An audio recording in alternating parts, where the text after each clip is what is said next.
چھٹا اس کا اہم فرض جو ہے وہ سرکاری ادائیگیوں کا ذریعہ ہے، یعنی گورنمنٹ کی جتنی بھی وصولیاں یا ادائیگیاں ہوتی ہیں وہ زر کی صورت میں ہوتی ہیں۔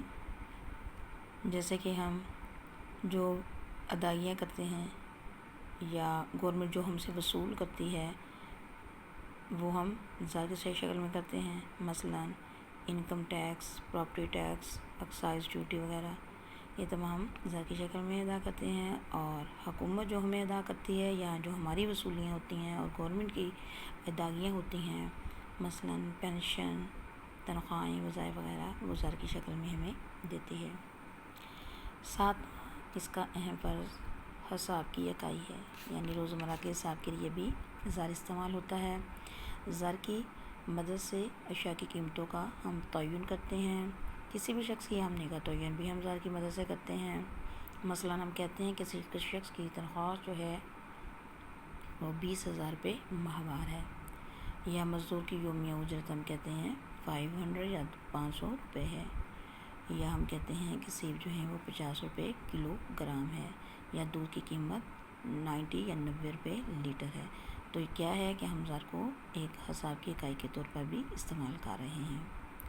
آٹھواں اس کا اہم کام مقبول ترین اثاثہ یا سیال پذیر اثاثہ، سیال پذیر کہتے ہیں نقدی کی شکل میں جو پیسہ ہو ہمارے پاس۔ لوگ جتنی تیزی اور جلدی سے زر کو قبول کرتے ہیں کوئی اور شے اس کا مقابلہ نہیں کر سکتی۔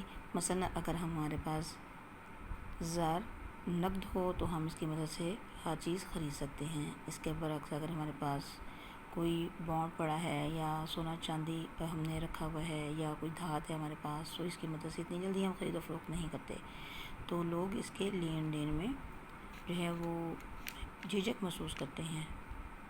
تو ایسی اشیاء کو زر نقد میں بدلنے میں کچھ وقت بھی درکار ہوتا ہے، تو زر کیا ہوتا ہے، یہ سیال پذیر اثاثہ یعنی نقدی کی شکل میں فوری طور پر ہم اس سے اشیاء خرید سکتے ہیں۔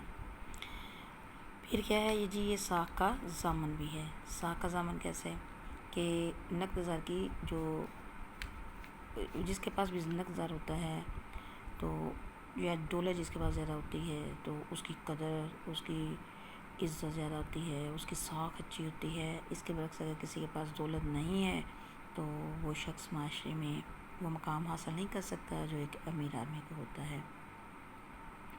پھر جتنے بھی یہ مالیاتی ادارے ہیں، بینک وغیرہ، کسی شخص کی مالی ساکھ کو مد نظر رکھ کر ہی قرضے جاری کرتے ہیں۔ جس کی ساکھ نہیں ہے تو قرضے اور دیگر سہولتوں سے وہ محروم رہتا ہے۔ پھر کیا ہے معاشی حیثیت کا اندازہ بھی زر کی مدد سے ہوتا ہے، تو لہٰذا زر کا ایک اہم فرض معاشی حیثیت کا اندازہ لگانا بھی ہے یا معاشی حیثیت کا پتہ چلانا بھی ہے۔ زر کی اکائی ملک کی معیشت کی حالت کو بھی اظہار کرتی ہے۔ مثلاً ملک کے اندر جو قومی آمدنی ہے یا افراط زر ہے، تفریط زر ہے، یا مختلف قسم کے منصوبوں کے لیے جو تخمینہ لگایا جاتا ہے، یا خرید و فروخت کے سلسلے میں انتخابات کی آزادی جو ہوتی ہے، عاملین کے معاوضوں کا اندازہ، قرضوں کے حصول کا ذریعہ، یہ زر کی اکائی ہی ہوتی ہے۔ یہ تمام عوامل کسی بھی ملک کی معاشی حیثیت کا اندازہ یا عکاسی کرتے ہیں۔